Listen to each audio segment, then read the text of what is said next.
with steroids. Infection, 1 in 10,000. Ectasia, very unlikely these days, especially with the screening procedures that we have in place. This is what stree look like. This is macro stree, so when you see this, we have to take them back to theatre and smooth it all down. Really unusual unless they've rubbed their eye on the day.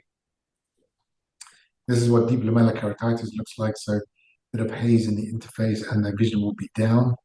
So if you see this, they need a high dose steroids initially in terms of drops, so you give them Pred Forte every hour.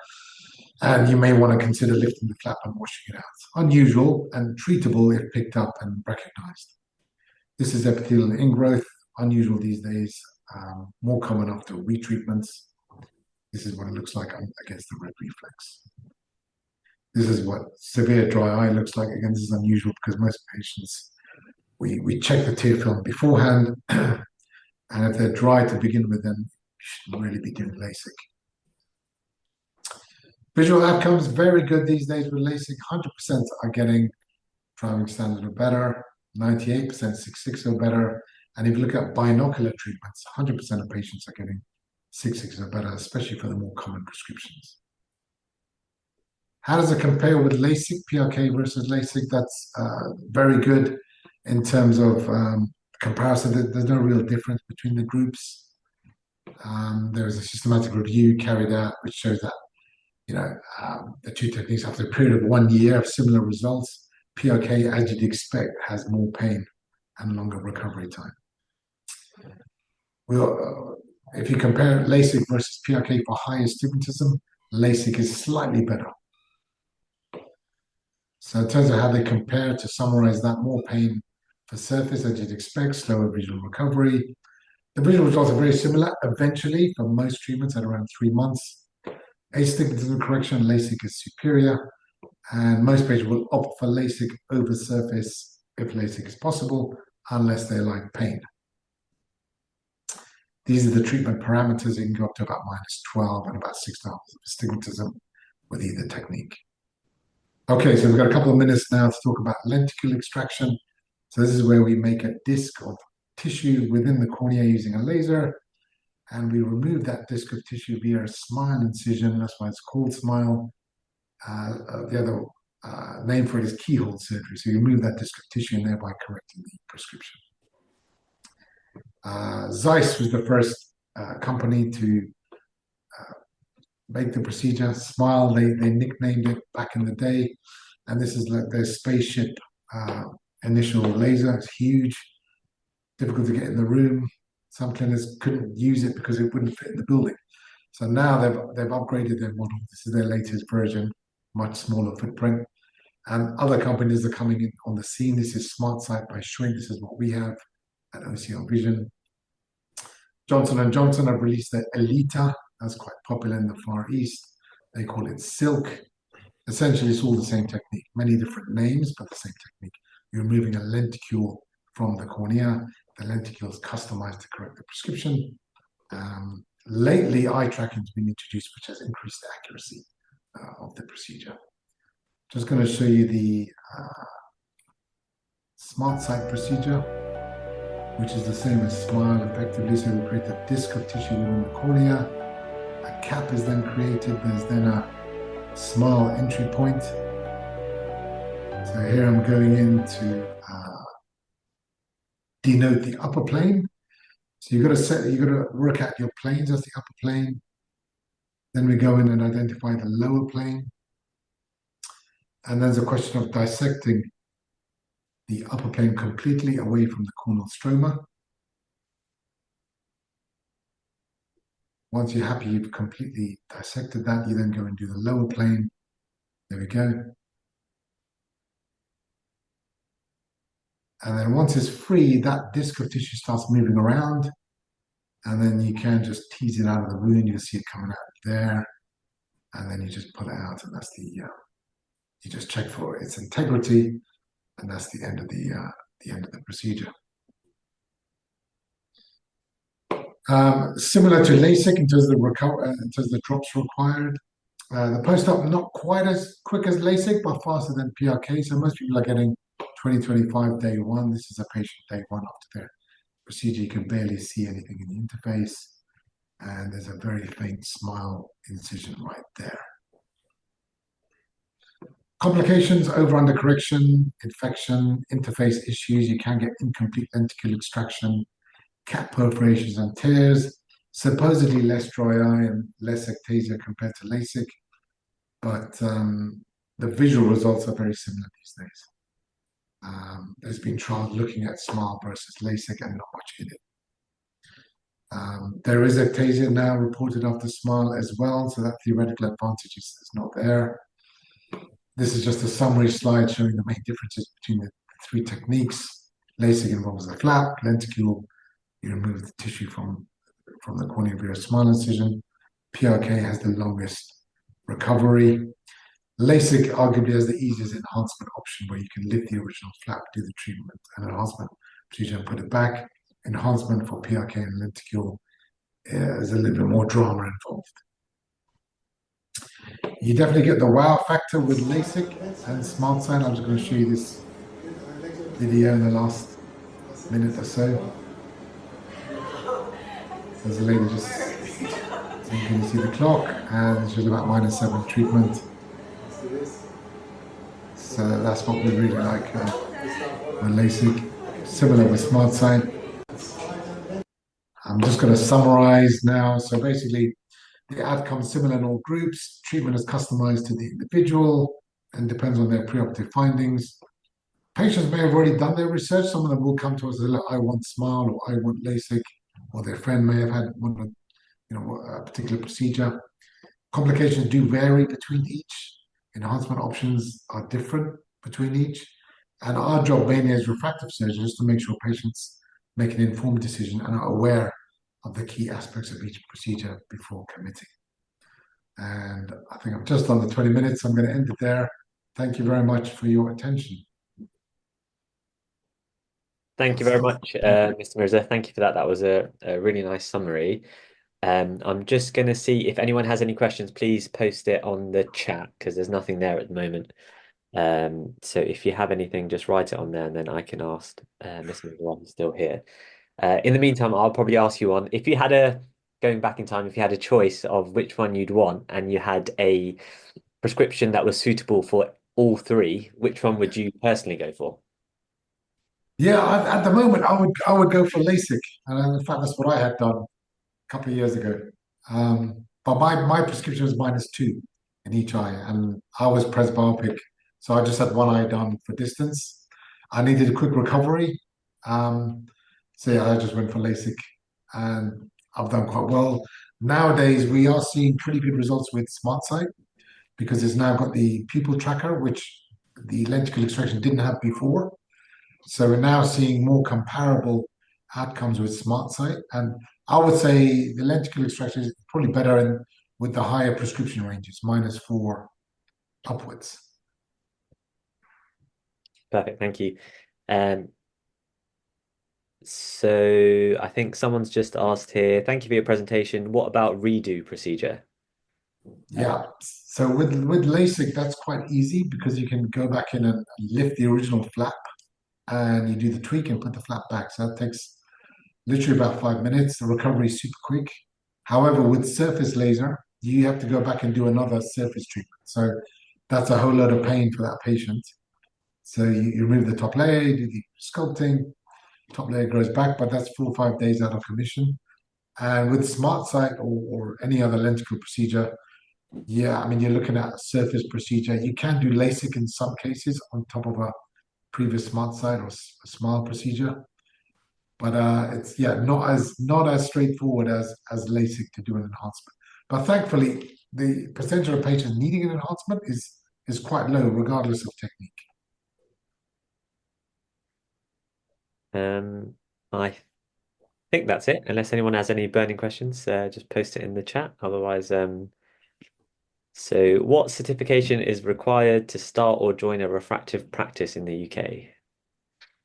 I think nowadays you need the cert LRS from the Royal College. But I mean, I'm not sure to be honest. Probably something to pick up with the Royal College. I mean, back in our day, we did a refractive fellowship, or you would do some work with Optical Express to get your experience in laser vision correction. I mean, it's hard to just start off not having done anything. So you've got to do your theory, you've got to get that knowledge and experience. The CERT LRS is a good start because it kind of forces you to learn about all the different laser techniques, the problems that can develop, the post-op care. It's better if you can do something practical. There are fellowships around, both here and abroad, which will give you that experience. Um, yeah. So if you're interested, that would be my recommendation. Try and do a refractive targeted fellowship. Perfect. Thank you very much, Mearza, once again for your time. That was a very, very nice talk. Um, and Pleasure. I will let you have your evening off. Thank you. I'm happy to take any other questions via email. So if anyone's got any, I'm happy to respond. So if you want to send me an email, or you can DM me on Instagram or TikTok, I'm all over there. I gotta go. Thank Perfect. you. Thank you. Take care. So next up, I have the pleasure of introducing my previous boss, Mr. Mark Wilkins. So Mr. Wilkins is a corneal consultant at Moorfields. He's also a director at OCL. He's also the K-Pro lead at Moorfields as well. Thankfully, I had a very enjoyable firm with him in the last 6 months. He was very, very helpful and very keen on getting a registrar involved in surgery as well, which was very nice. And today he'll be talking to us about implantable contact lens surgery. I think you're muted, Mr. Wilkins there. Thank you. So yeah, hopefully you can hear me now. Yeah. Yes. Thank you for that introduction. Right. Yeah, I'm going to talk about now why here we go. You can see that? Yep. Yep. Perfect. Okay, let's go. So I'm going to talk about implantable Collamer lenses. Sometimes people mistranslate that abbreviation to implantable contact lens. I used to be very pedantic about this, and now I don't care if you can call it what you like. I really don't mind. But the proper name is implantable Collamer lens. And it's a lens that's placed between the iris and the crystalline lens. It's a great alternative to laser eye surgery. It's initially really used for people who could not have laser, but it's increasingly seen as a first choice for people who have suitable laser but want an ICL. Star, the main manufacturers of ICLs, always come up with this quote that a quarter of the people in China who go for refractive surgery choose an ICL, and most of those could have had laser. So that gives you a sense of what's going on. What does Collamer mean? It means it's a mixture of collagen and polymer. Interestingly, something that they really don't talk about very much, it's porcine collagen. Okay, something that never get, but that might be.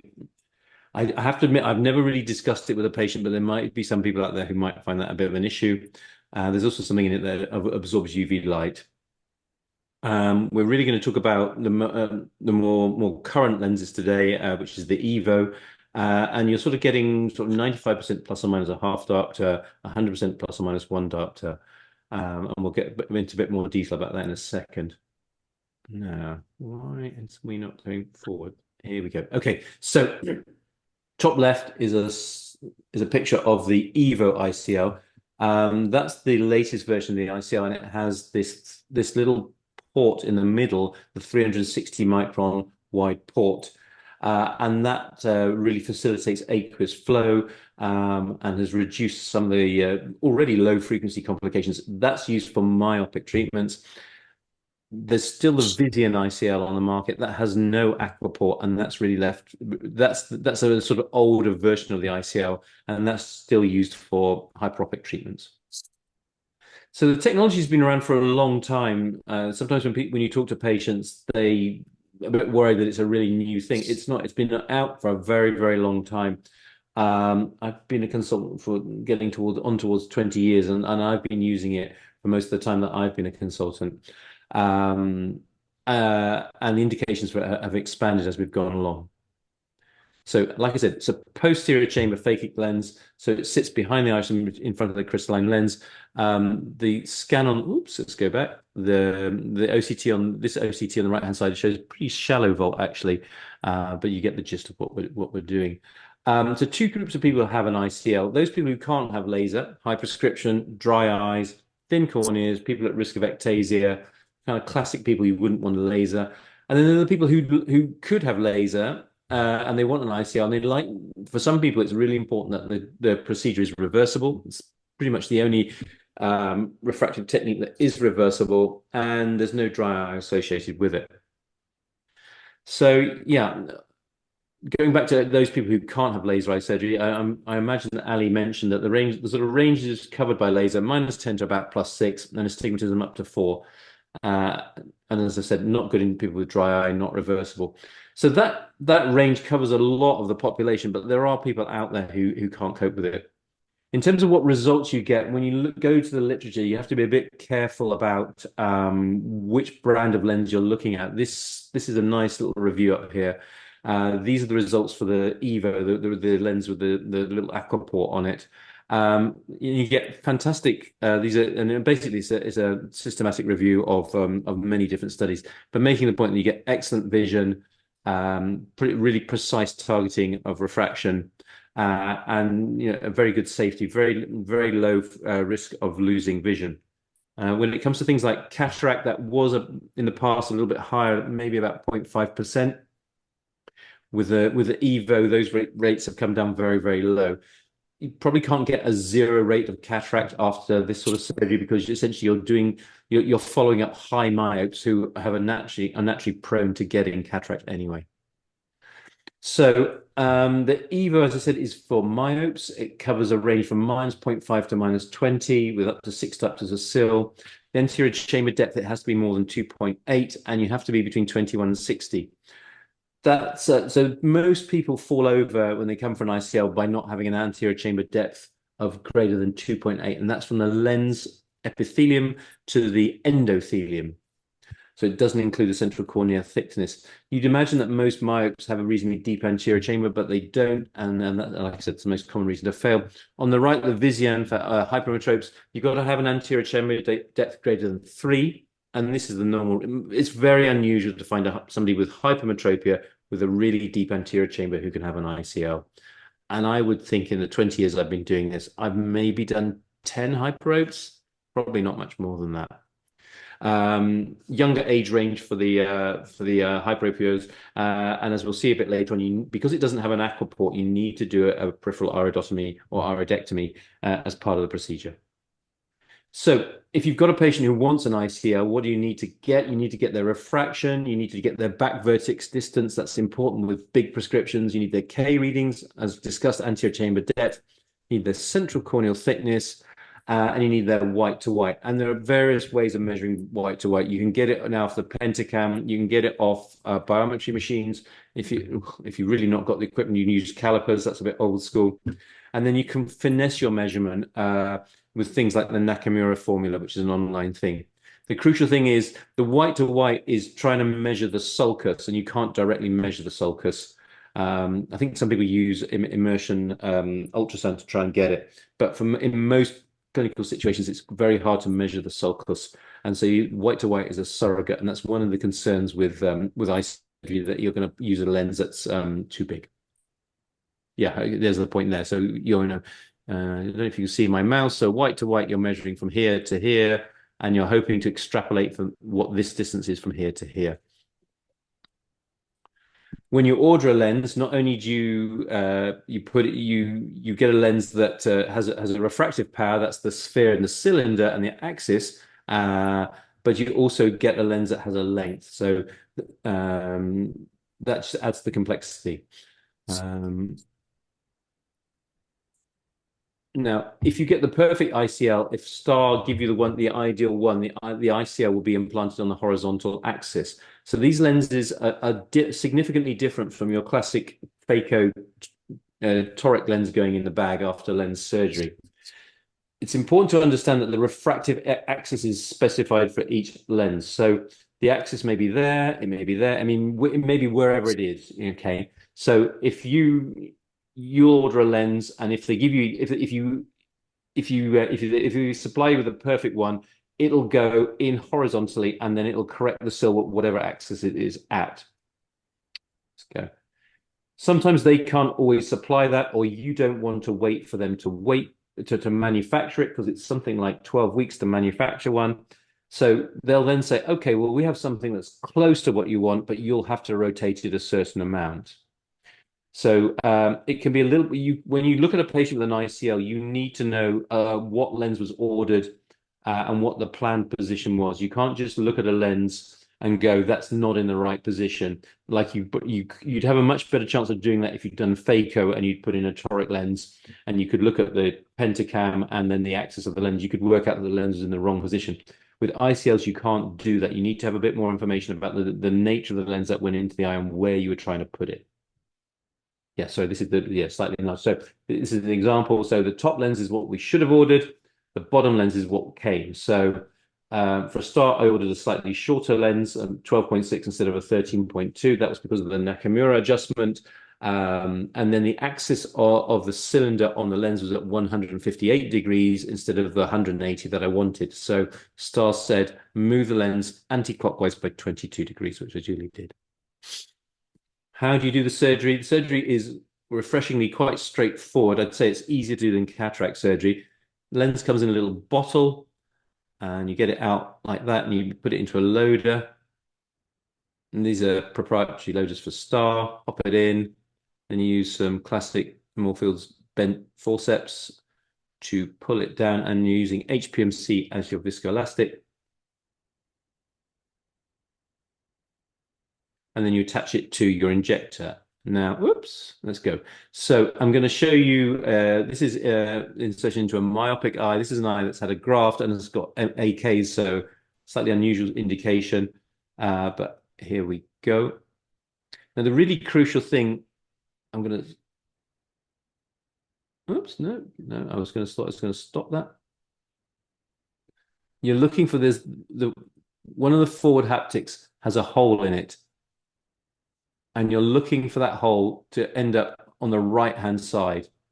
And Star have actually over time increased the size of that hole to make it easier to see. And you can rotate the injector as you go forwards. Let's see if we can. Right, I've just stopped it. That's the classic thing you're looking for, that little hole there. If that's on the right-hand side, you're golden. The thing's the right way up. If it's not, then you've done it wrong.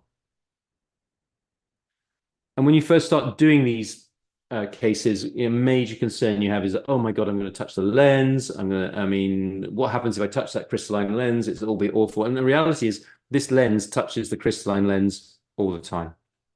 And it seems to be extremely well tolerated. So you just tuck it underneath the iris.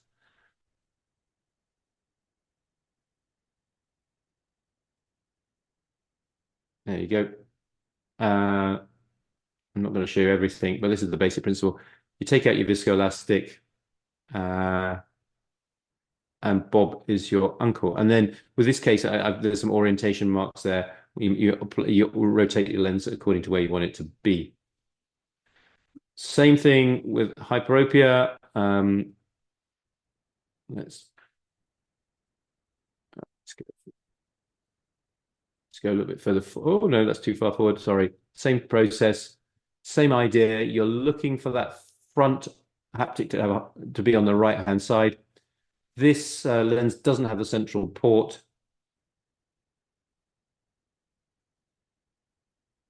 This is taking.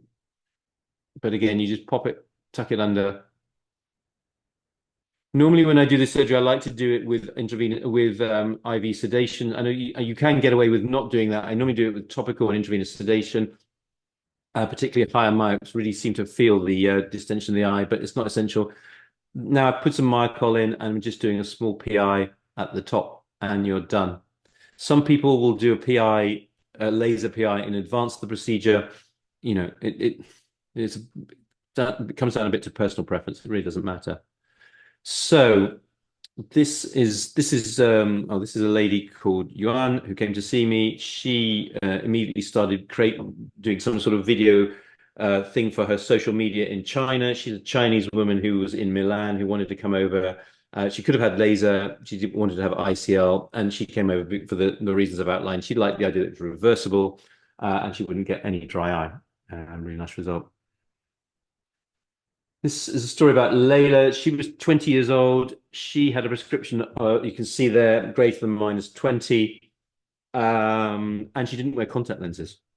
But we also knew that the ICLs weren't enough. So basically, we put ICLs into her, and she came out with that prescription. And then after that, we went back and did some LASIK actually, well, trans-PRK, 3 months later to get her to plano. So that's called bioptics, and not common, but it's worth knowing that you can do that for the really out there prescriptions that occasionally come your way. This is Daniel, who I put on LinkedIn. He's autistic. He can't wear glasses, and he just lost them, and he was wandering around sort of functionally blind. And his mum, who was an optometrist, said, "Look, why don't you put some ICLs in?" and transformed his life. So it's a classic example of where it's sort of refractive surgery in an NHS context where you can really transform somebody's life by just kind of, well, being open to somebody saying, "Why don't you put some ICLs into my son?" basically. This is one of the few people where I've actually spontaneously offered somebody refractive surgery. He had the prescriptions shown there, -8 with some SIL, but he was pseudophakic. He'd had the misfortune to have his first eye done in 2010 with an Eckie wound, and then in 2013 they'd said, "Right, well, you've had one eye done and they've left you myopic. We're going to do your other eye and leave you myopic." He also had a bit of optic atrophy, but I thought, well, why shouldn't you have ICLs? So I put ICLs into him, even though he was pseudophakic. Alternatives like a Sulcaflex wouldn't have worked. They don't make something, That's his refraction now. Super happy, super happy. So it's well worth just thinking about people out there, even within the NHS, who might benefit. What about complications? Well, you can have pressure problems. You need to remove the viscoelastic. You need to be very sort of meticulous about that. Angle closure is rare but not unknown. We'll talk about that in a second. And you need to do things like review your patients of 1 hour. You occasionally hear of people not doing things like that. And, if you don't go and see your patients at 1 hour after this sort of case, you're going to get yourself into trouble. You can have incorrect position. They can rotate slightly after surgery. You can put them in upside down. You can have problems with the vault. Cataract, as I said, increasingly uncommon. Was perhaps at 0.5% over 5 years. Now it's incredibly rare to see it. Glare. People get some rings afterwards. I've only recently taken out for the first time ever, had to take ICLs out because somebody didn't like the effect. They were keratoconic, and I suspect they had more glare than your average patient. They had a sort of a refractively great result, but they refused to accept having the lenses in, and they went back to being about -8 with a -3 SIL in each eye. They preferred that to having all the glare from the ICLs. Extremely rare though. So, continuing with the complications, this is somebody else's first ICL patient. I work in Moorfields, Dubai, and I got involved in looking after this case. This is somebody who was their prescription. They had their first eye done, which was recorded as being uncomplicated, and a week post-op, that was their refraction plus 4.75 with -375 SIL. So the surgeon, who was new to the world of ICL surgery, went ahead and did the second eye, and again recorded the surgery as uncomplicated, and a week later had that prescription. That was a pre-op sort of scan of the eye. That was week 1 after both eyes had been done. That was the clinical note. Great, no problems. What are you talking about? You can see the logmar acuities at what, 0.5 and 0.7. So the guy was understandably hacked off and went to another clinic who said, "You've put them both in upside down." So a real lesson about thinking if you have problems. Part of the problem from this case was the person doing the surgery didn't let the rep come in and show him what to do. So that the guy also had cataracts as well. That was dealt with outside of Moorfields Dubai subsequently. That's another scan. These scans are hard to come by of upside down ICLs. They're not very common, but you get a sense at either side of the profile of the iris being heavily distorted. The lens is quite close. The ICL is quite close to the crystalline lens, and the haptics are really pushing the iris forwards.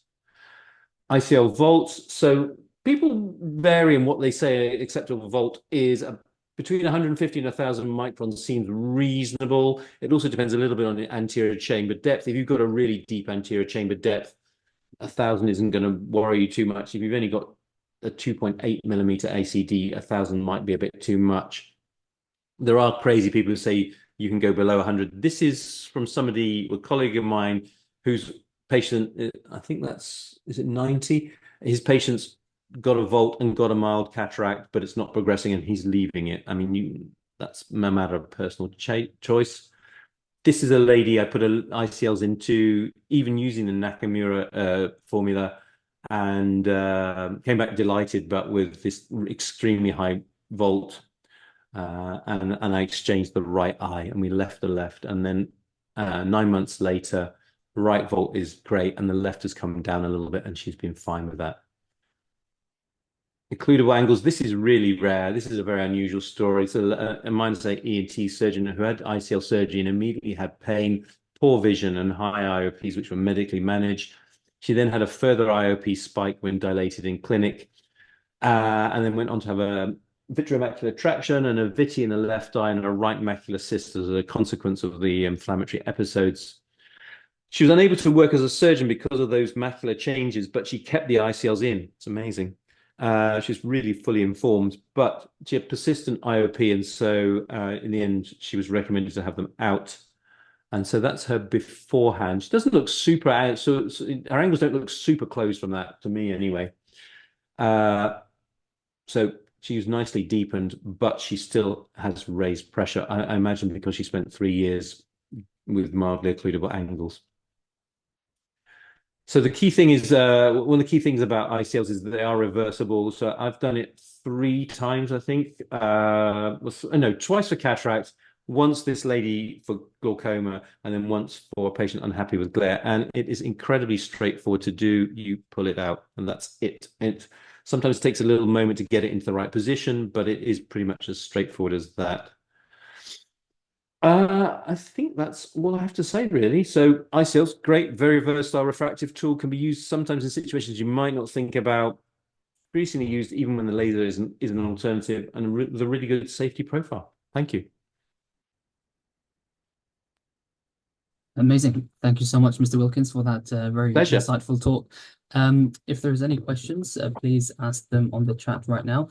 And while I ask my own personal question, Go for it. on patients who've had ICLs and developed cataracts, do you find anything unique about the type of cataract surgically? You mentioned they have an anterior subcapsular, but have you found they have, like, I don't know, weak zonules, or kind of they run out a bit more, or have anything strange about that? No, I've not seen that. I've taken out other people's ICLs who have had cataract, and again, I've not seen that problem. Yeah, no, look, we're talking about an N equals 5 in total, you know, so, but no, it's not been an issue now. You might think it would be. I understand why you're asking it, question. Mm-hmm. Looking at the chat at the moment, I think the chat is empty. Someone just came through right now. Ex Moorfields VR fellow here. Great talk. What has been your experience with EDOF version of ICLs? I have not used them. I have heard from other people who have used them that they don't work very well, and I don't sense that Star are particularly pushing them. I don't think they work very well. Mm-hmm. Thank you. Mr. Wilkins, I just had one as well. Go for it. A couple at the Western now where we've done some ICLs for NHS patients. What are the criteria that you need, or the guidelines for doing ICLs on the NHS? I don't know. On Moorfields, I just order them. I'm sorry. As in, like, indication. I mean, that's the blessing of working at Moorfields. You can get away with stuff. I don't think people sometimes know what I'm ordering, so they just go, okay. So, I'm sorry. Vincenzo, do you know? No, Or Mr. Bizrah is here as well. He might know what someone will probably know. I do the same, but I don't use them very often for pseudophakia, especially. But I do the same. I just order them through Moorfields, and that's the advantage of working at Moorfields. It's one of the many. Yeah. I mean, I think if there's a good reason, I can't. I mean, you might have to go through some boring funding meeting or something like that, but there are these weird occasions that come up where I think you can make a reasonable case for doing it. Yeah, I guess in some hospitals you could consider doing it as an alternative to referring them out for laser. I mean, but I'm sorry, I've not ever. I don't think I've ever seen anyone actually come up with a specific indication. Actually, I think the main indication at Moorfields is post graft surgery. because we all know that LASIK is not ideal. PRK is a problem for high refractive error. That will be an indication where we have no problem in ordering them. Less uncommon for pseudophakic refractive error, and even less so for refractive surgery, because we don't really do refractive surgery on the NHS. What you got to watch out for with graphs is that you need to be confident that the prescription is stable. You particularly need to be careful if you're correcting SIL in a graft. It's quite common for example, for keratoconic grafts to move when you get progressive ectasia outside of the graft. One last question by Ahmed Roble. Why not vertical insertion, as sulcus diameter is longer vertically? Why not insert? You can insert it any way you like. Yeah, I mean, I think it's just I prefer going in horizontally. You can, if the volt's wrong, you can rotate it. That takes the volt down a bit. If you've got a non-toric ICL, you can rotate the ICL to bring the volt down a little bit. But yeah, I think personal preference really. Sorry, Mark, if I may say, all the calculations there for horizontal implantation of the lens. But I think we were the first to describe, unfortunately, in a silly journal, that if you rotate the lens vertically, you actually decrease the volt by 50%. So that's a good tip, what Mark mentioned, if you've got a patient with the higher volt, and also gives you a bit of security when you go for a non-toric lens, then you can always rotate it and decrease the volt itself. The lens doesn't work because the lens is uncommon horizontally. So if you rotate the lens, you decrease the volt, but of course you make the vision of the patient a lot worse, doubling the astigmatism. Thank you. There's a few more questions, but I'm going to pause them there and leave them till the end of the talk, if that's okay, just because I think there's somewhat of a tight schedule. Our next speaker is Mr. Mukhtar Bizrah. He's a cornea consultant at Western. He's also the college tutor. He's much to be said. He's triple accredited with the Royal College in the UK, the Canadian Board, and FIBO. I'm just waiting for him to get his American accreditation as well, to add some more. He'll be talking about premium intraocular lenses. Over to you, Mr. Mukhtar. Thank you. Can I just, I'm still at the hospital. Can I just check my internet connection is okay? Yep, I can hear you well. I think it's okay from my end. Omar, I think we just need to give Mr. Bizrah a host, if that's okay. Yeah, he should be. He's got his screen up. Amazing. Perfect. Okay. So thank you very much. And thank you very much, Mark. I think that was a very nice talk, and it's have great respect for people who talk about complications and management rather than just give ideal scenarios. So that was very helpful for me as well as a surgeon. I'm going to talk about so-called premium lenses in this talk. Lots of these talks, there is lots of talk about the different types of lenses. What is the advantage of, and disadvantage? And this can easily become another very boring talk about what's the best lens out there. So this is not what this talk is about. This talk is about how to make your patient happy, and premium lenses is one of the ways of doing it. This talk is actually a 20-minute talk, but I'm going to do it in 15 minutes because in the last 5 minutes, Mr. Mearza, who's a refractive surgeon and has done lots of cataract and refractive surgery, has had cataract surgery himself. So he's going to kindly give us 5 minutes about his own personal experience having undergone surgery and chosen one of those, once again, so-called premium lenses, why he chose the lens and his experience, because that is ultimately what we're here for as surgeons, which is to get patients experience and make patients happy rather than, achieve our own Snellen chart targets, etc., etc. Okay, so I've already talked about this, so we're going to talk about patient expectations. So first of all, what is a premium lens? Yeah, well, to define a premium lens, we need to define what is not a premium lens. So what is not a premium lens? Is it a monofocal lens? Is it a lens that is dysfunctional? There's something wrong with it? Is it a lens that just gives poor quality vision? Are we giving our NHS patients just bad vision? Is that a lens that's more likely to lead to complications? Or is it made in a certain country? Well, let's do these one by one. Well, by saying that a monofocal lens is a non-premium lens, we're basically saying that premium lenses give better quality of vision, which we all know is not true. Dysfunctional, well, if it was a dysfunctional lens, it would be unethical to use, full stop. Does it give poor visual quality? Well, try saying that to somebody with a multifocal lens who's suffering from dysphotopsias. Is the lens more likely to lead to complications? Well, as you all know, if you have a complication during surgery, you're more likely to end up actually using a monofocal lens, if anything.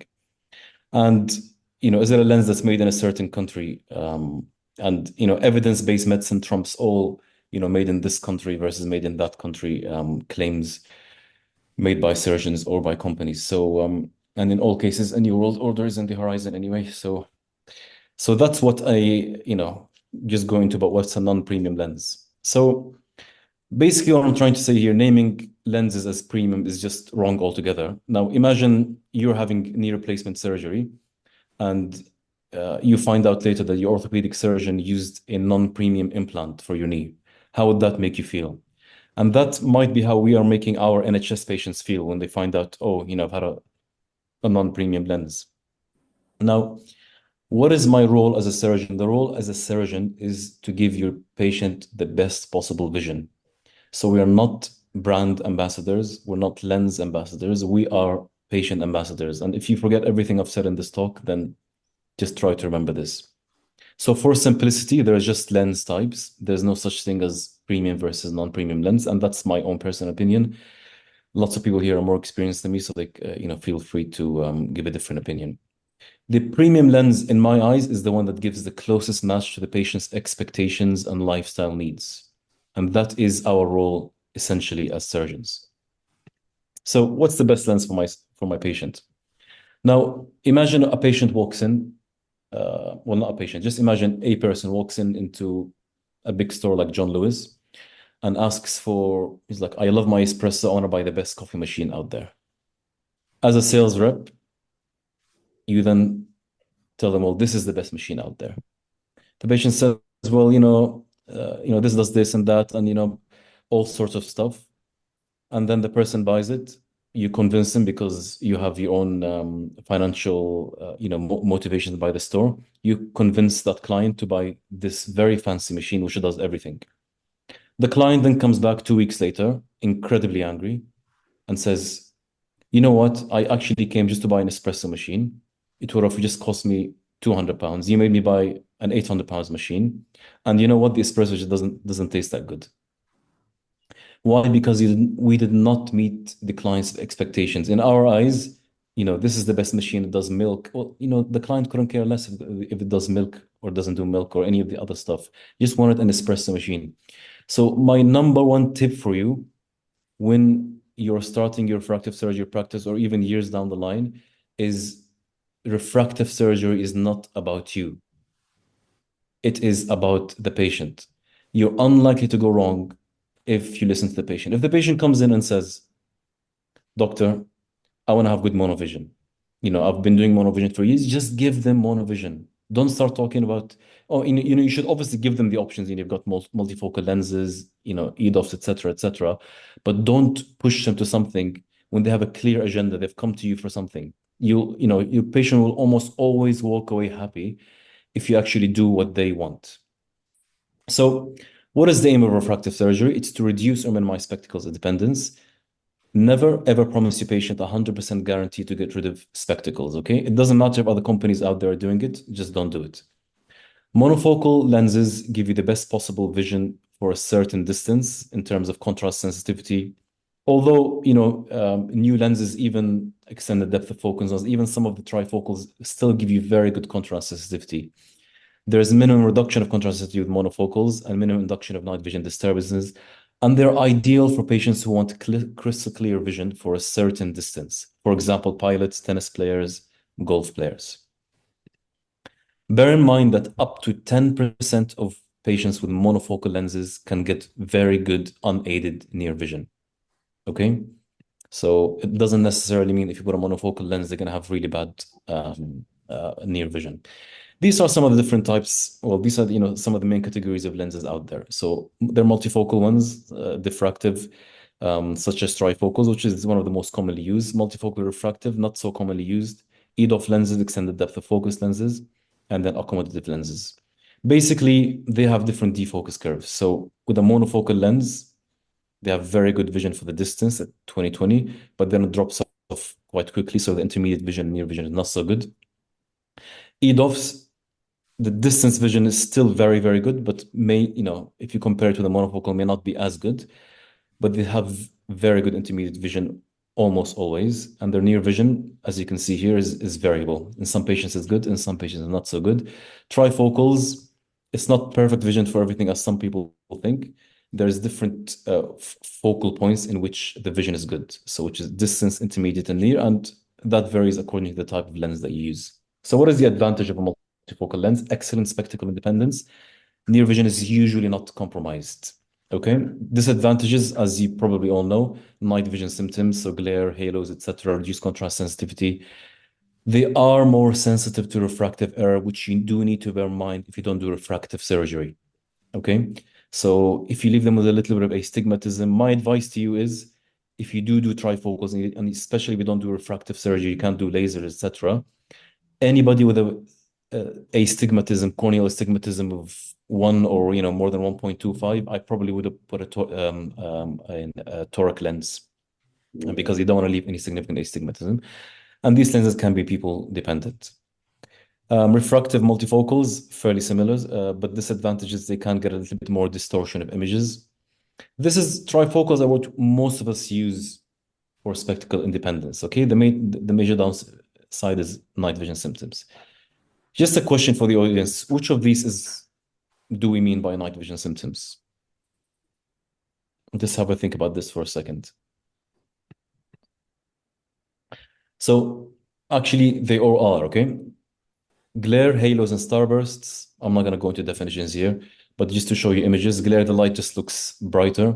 Halos, you get a ring around the light. Starbursts, you get, starbursts. It's unlikely that they're only going to have one of those. So usually there's a bit of a combination in terms of if they do get night vision symptoms. But remember, most people neuroadapt and get used to these symptoms with time. So it's unlikely that you'll have to go all the way to a lens exchange. It does happen, but that's quite unlikely. So starbursts and ghosting are more common manifestations of refractive surgery compared to glare and halos. Reduced contrast sensitivity, that's when you can't really distinguish images in the background, especially in mesopic light conditions. Ghosting or monocular diplopia, that's when you see almost like a duplicate or ghost image when you're looking through one eye next to the actual image. Night myopia is when you have difficulty seeing distance images clearly at night, even though in the daytime, it just seems absolutely fine. Remember one thing, and this is an important slide: cataract patients already have night vision symptoms. Okay? Patients with refractive error, I promise you, they already have night vision symptoms. That's why, for example, if you give somebody monovision, distance in one eye, near in the other eye, a lot of the time they come complaining at nighttime, especially if you haven't warned them, that they have night vision symptoms, because the eye with the refractive error, the myopic eye, the refractive error is uncorrected, so they get night vision symptoms out of that eye. So what I do to most patients is I shine a focal point of light on the eye, and I also tell them to, in the evening, to for the next couple of nights, to walk at night and look at the headlights and stuff, just so that it registers in their head that they already have night vision symptoms, so they don't think it's purely because of you that's it's been induced. But interestingly, so this study, I like this study because this study actually looks at patient outcomes, patient-reported outcomes, rather than just pure data. And it shows that, pulling lots of different types of lenses, in most patients, when they have cataract surgery, night vision symptoms tend to improve. Obviously, with multifocals compared to monofocals, night vision symptoms, the improvement is not as big. But an important one here is look at the satisfaction with general vision before surgery and after surgery. I'm just looking at the time here. Okay, looks like I have time. Okay, so EDOFs, they give you good distance vision and intermediate vision. The near vision is not so good with these lenses. But in some patients, you'll be surprised they can get N6 or N5. These are the primary advantages. The main advantage compared to a trifocal lens, which what most people here need to be aware of, is you've got good distance vision, intermediate vision, okay near vision, but you have minimal induction of night vision disturbances and slight more tolerance to residual refractive error. I've already talked about these. I just want to make sure Mr. Hove gets enough time to talk about his own experience. So the last thing I want to talk about is, please, when you talk to patients, do know what you're talking about when you're talking about distance versus intermediate versus near. Intermediate is about 50 to about 100 centimeters. Near is 35 to 40. This one is me looking at the computer, and can you guess how much that is? Yeah. That's about measured, I just said it was about 85 centimeters. This is me looking at a laptop. And you can see that's an okay distance. That's about 53 centimeters. So both of these are intermediate. So we do a lot of intermediate vision. We don't do a lot of near vision, if you actually think about it. Near vision is actually, significantly close. So most patients are very happy with lenses like EDOFs. Okay, I think I'm going to end with this slide. So this is my personal strategy. I don't like talking about personal things because, imagine I'm talking about how to manage herpes keratitis or some other thing, and I'm giving you my personal strategy. Just like, who cares about your personal strategy? It's all about evidence-based medicine. The problem with IOL types of presbyopia, we don't have good evidence-based. NIH in the US, which funds most major clinical trials in the US, does anybody here know how many trials they funded for presbyopic lenses? Well, the answer is there, never. That's how poor the evidence-based is. Most trials are, funded by industry, etc. In fact, they've never funded a trial on any lens whatsoever. So patients who want to have good distance, intermediate vision, don't mind wearing reading glasses, a bit anxious about night vision symptoms, go for something like an EDOF. That's what I personally do. Prime reason, they walk into the clinic straight away. I don't want to wear spectacles, not so bothered with night vision symptoms. Trifocals are good for these. People who want to achieve a certain outcome, just go for whatever they want. Don't push them to what you want. Ocular comorbidity, go for monofocals. Price is an issue, also go for premium monofocal. Okay, I'm going to end here.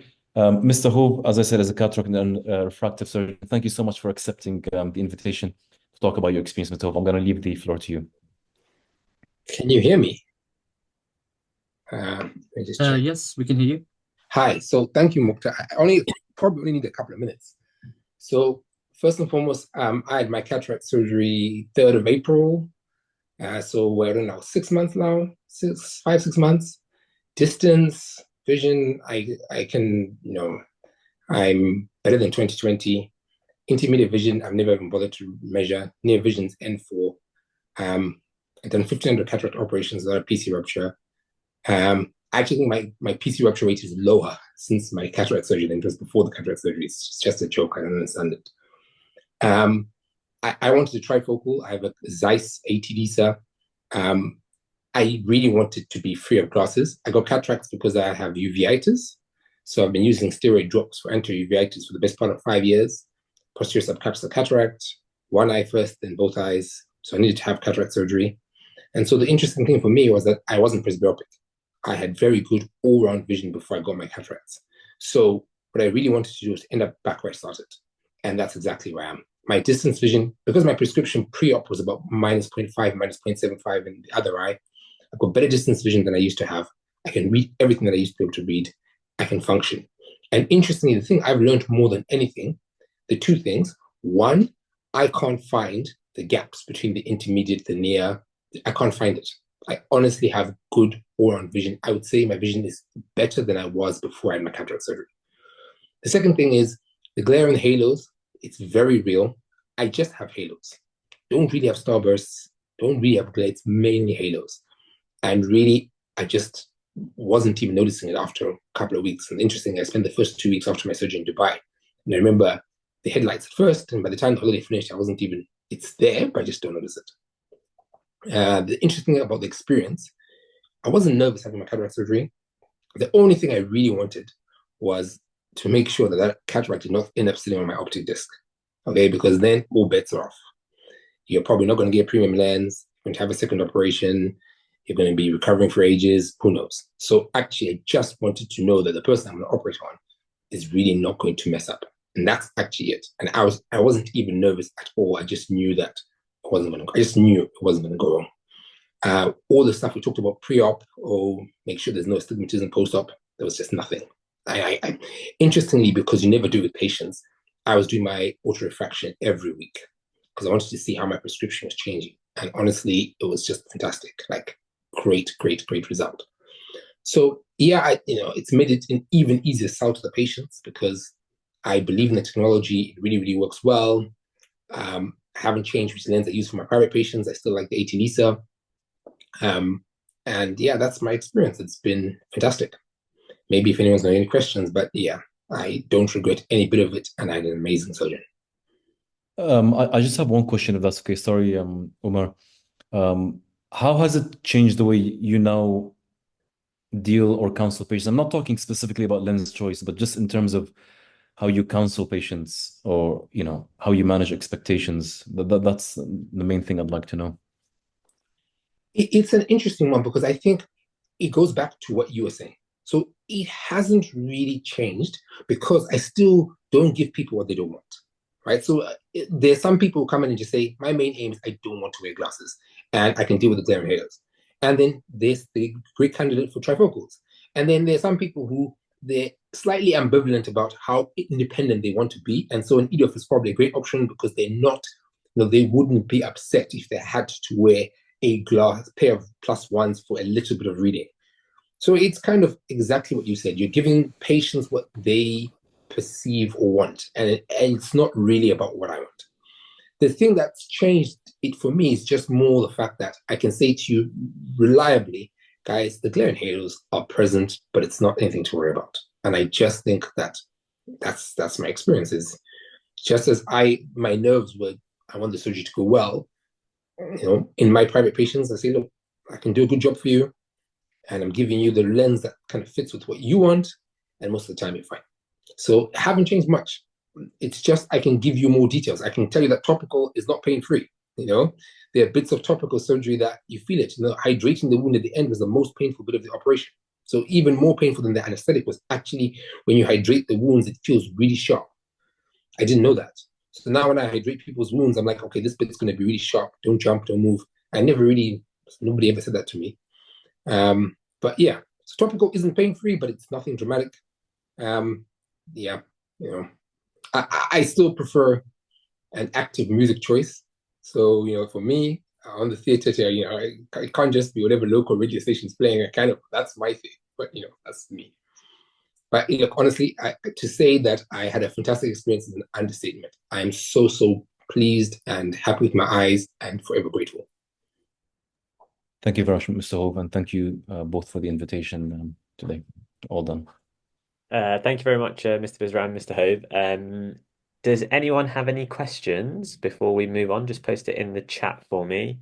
I don't think we have any at the moment.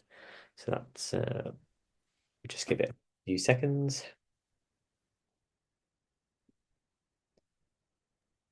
I had a question. Would you recommend topical? It seems like you had topical yourself. If you were to have it again, that is. So if I'm honest with you, my surgeon recommended sedation a few times. I didn't go down that road. And the main reason I didn't go down that road is I wanted to know what the patient experiences, right? So I really wanted to know firsthand what it's like. Yeah, I'd have topical again. It's not pain-free. I didn't need sedation because I wasn't really worried. Yeah, I don't want an injection. Yeah, I'm topical every time. Hasn't changed. We've got one question here. I think it's for you, Mr. Hove. Do you get halos when using the microscope? No. Honestly, I actually have better vision. It's actually hard to believe I see better than I used to before my cataract surgery. So the microscope work is good. And honestly, I'm waiting for the next 3 PC ruptures or something to take my PC rupture back to normal, which is about 1 in 500. So I'm missing 3 PC ruptures and I'm wondering where they are because I'm still looking for them. Where the PC ruptures I should have had, I don't seem to have had because I've been monitoring it really closely, wanting to make sure that I haven't fallen off a cliff because of the operation, and I'm better. And then one for Mr. Bizrah from Johnson. Do you do monovision with EDOFs and monofocal plus often?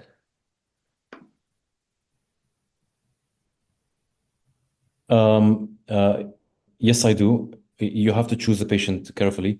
And also, with this question, it depends on what you mean, because there's what's called micro monovision, there's monovision. So most of us with an EDOF, pretty much all you need with most patients is micro monovision, which is about 0.5, 0.75, and they'll have fairly decent near vision. If you're worried and they really want good near vision, and you've checked beforehand their tolerance to monovision, then you can go up to -1, and that's enough with an EDOF. I think you don't really need to go much higher than that to give them good near vision. With a monofocal plus, you need a good to leave them with a good -1. It depends on which kind of lens you're using, but just be careful about the patient choice. I know studies out there say that it doesn't matter if you do it in the dominant eye versus the non-dominant eye, but my advice to you is just distance, do go for the dominant eye, and Mr. Maurino, I think, might be able to shed some light on that as well. But basically, the message is be careful with the patient choice with that, but it does tend to work very, very well. Perfect. Thank you very much, Mr. Bizrah and Mr. Hove. We will move on to our next speaker. So now we have Mr. Alex Ionides. He's a cataract consultant at Moorfields Eye Hospital. I worked with him as ST3, and he is probably one of the nicest consultants I've ever worked with. Patients love him as well as staff. He also did my own laser eye surgery, so I'm grateful for that as well. And he's going to be talking to us about astigmatism management during cataract surgery. Over to you, Mr. Ionides. Okay, can you hear me all right? And if I bring up my screen, can you see my screen? Yes. Okay, I'll just do that. No, I won't. I'll do that. So cataract surgery and the management of astigmatism and anything else you'd like to ask. So you can always heckle or say anything else at any point that you want to ask about. So corneal astigmatism is what we're interested in with cataract surgery. We're not interested in lenticular astigmatism because we're going to take the lens out. I will mention it, even though we're not going to talk about it. So you look at the curvature of the lens, the position of the lens, whether it's got any trauma to it or subluxation. Index myopia can also cause some of the lenticular astigmatism, but we're looking at the normal cornea and the cornea with astigmatism. I'm sure you all have your own ways of describing to patients when they say, what exactly is astigmatism, doctor? So I won't tell you mine because you'll all have your own ways, but I'm happy to do that if you like. Having said, I'm not going to talk about the lens. It's just so fascinating, one of the most impressive organs, tissues of the body. It's called a lens, as we all know, or you might not know, because it's named after the lentil, the bean, double convex shaped. And they go back a long time. The Nimrod lens from Iraq is 8th century BCE. And it's a rock crystal that you can see in the bottom left-hand corner. And that was a lens that was from the 8th century BCE. And even though it's from Iraq, you don't go to Iraq to see it. You go to the British Museum because they've got it there. And Nero watched the games in the Colosseum through an emerald lens. So these lenses have been around for a long time. Astigmatism, as we all know, with those two meridians, that one principal more curved and the second principal meridian, the base curve flatter, will give two focal lengths, so it gives the conoid of Sturm. And astigmatism literally means is without a spot, without a stigma, without a stigmata, because it doesn't have a spot, it has a conoid of Sturm, so it has a blurred spot. And Sturm was a Frenchman who's one of the 72 names engraved on the Eiffel Tower. Who knew that the Eiffel Tower had names engraved on it? Well, 72 of them, and Sturm is one of them. With corneal astigmatism, with cataract surgery, I want to make sure it's not caused by anything else, chalasia, pterygiums, corneal scars, and keratoconus.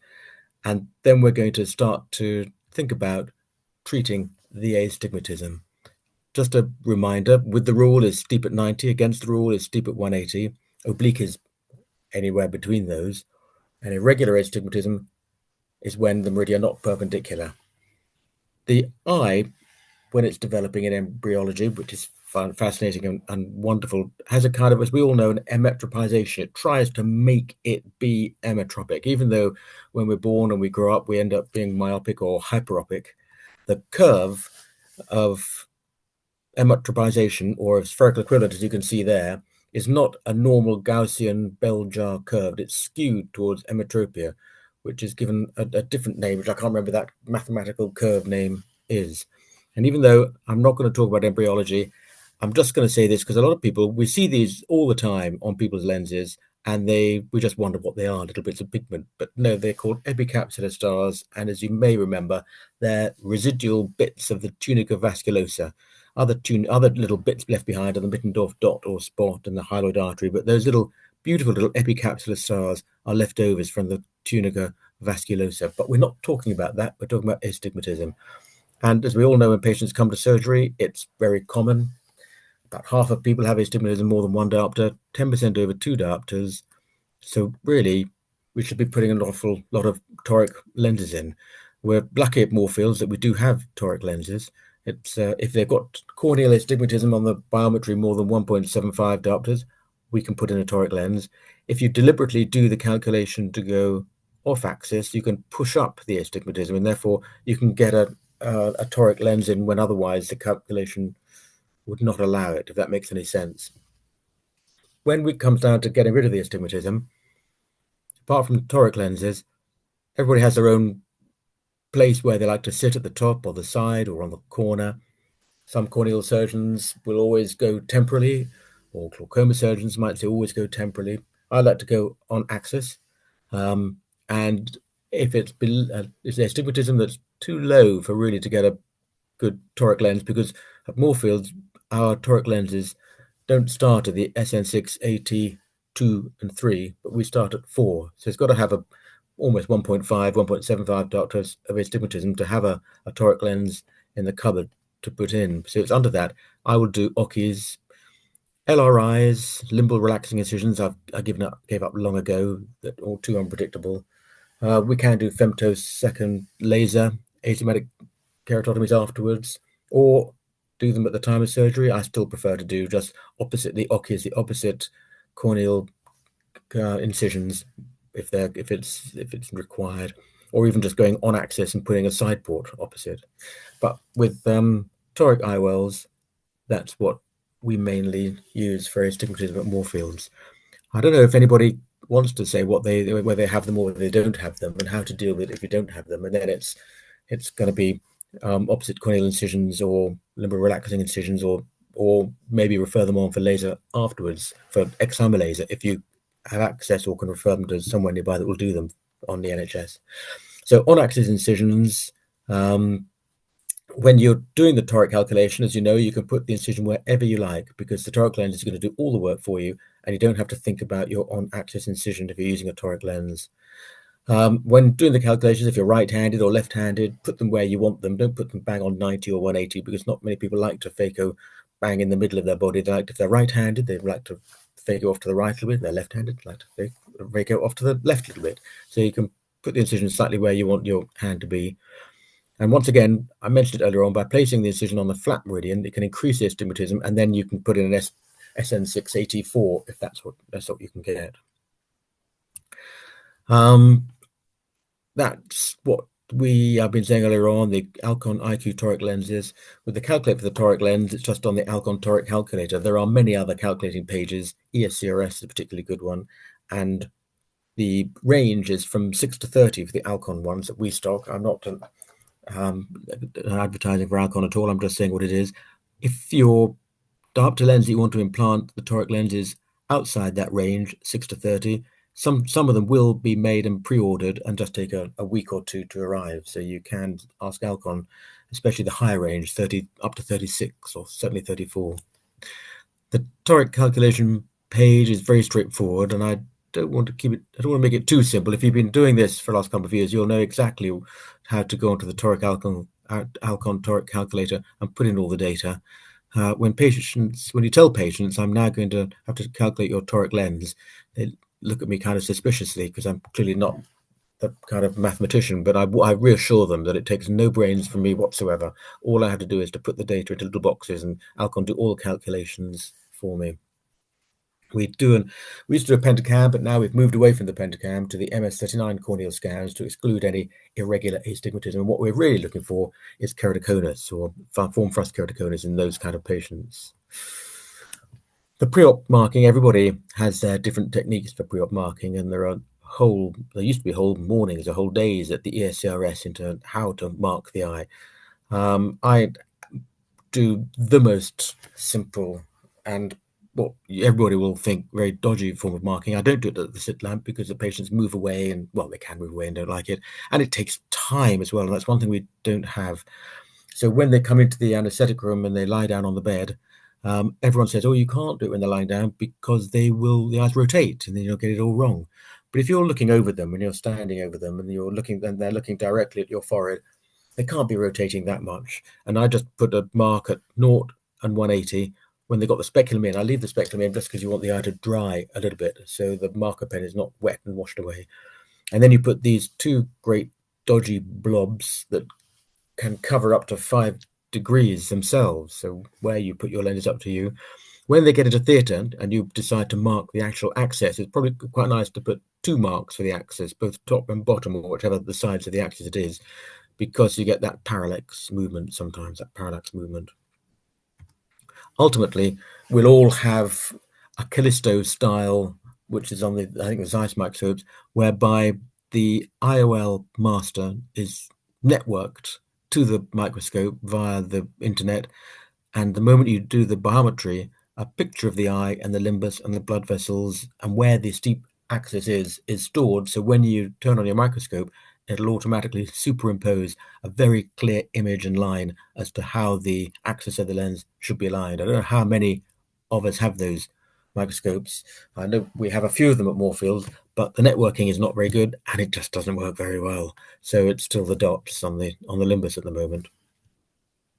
When getting the IOL aligned, once you put it in the eye, I remove all the viscoelastic, and then keeping some irrigation in to maintain the anterior chamber, I get the dropper or some kind of second instrument to rotate the lens around onto the correct axis.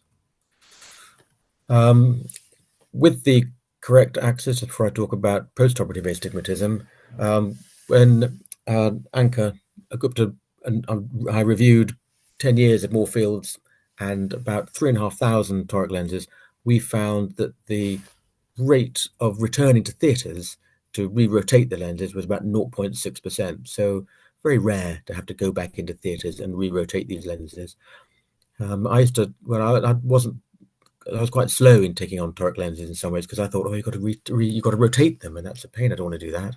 But actually, it's minute.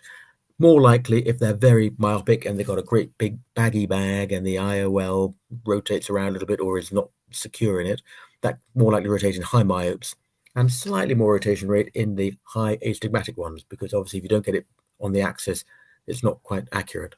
People talk about getting these lenses bang on axis, but we all know that if a patient goes to see an optician or 5 different opticians on Monday, Tuesday, Wednesday, Thursday, Friday, they'll get a very slightly different refraction from each of the 5 opticians. The axis will be slightly different, the sill might be slightly different, and the sphere will be slightly different.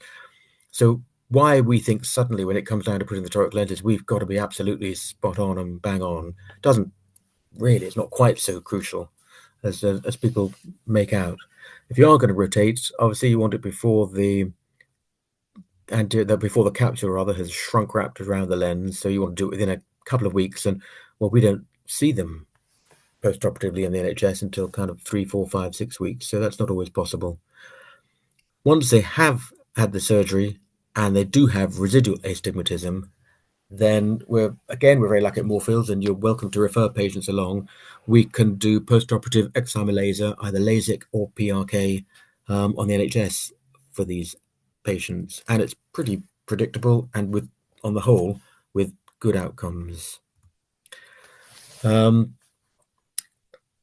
toric lenses, they don't always treat the whole of the astigmatism, as we know. They can leave a little bit untreated because our calculations and the input into the formulae of the posterior corneal curvature isn't fully there yet. At Moorfields, we've got rid of Haigis, Holiday 2, Hoffer Q, all these. We now just have the Barrett formulae on the Barrett Truque for people who've had previous laser eye surgery, and that can undertreat still. But the calculations are improving all the time for this.